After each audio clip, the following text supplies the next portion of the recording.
Chris Green here with the Flood Insurance Guru, and today we're talking about some ways to maybe detect a flooded property in an area where you're purchasing a home. We're seeing this a lot in the Birmingham, Alabama area right now, where a lot of properties were flooded a few months ago that are being sold now. So what are some ways that you could possibly determine maybe if a property has been flooded?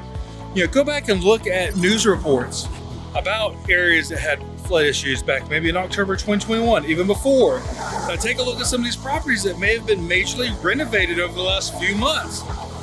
Now, if you could possibly combine these with a home inspection, from where a home inspector could determine water damage, you might be able to determine that some of these properties have flooded in the past.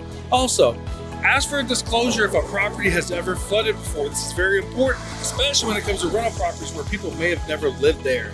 So these are some ways and things that you can use to determine if a property has been flooded before.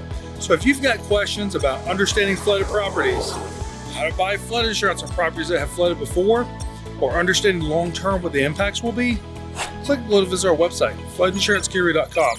Remember, we have an educational background on flood mitigation, which means we can help you understand flood risks like this right here. Your flood insurance and mitigating your property long-term. Thank you.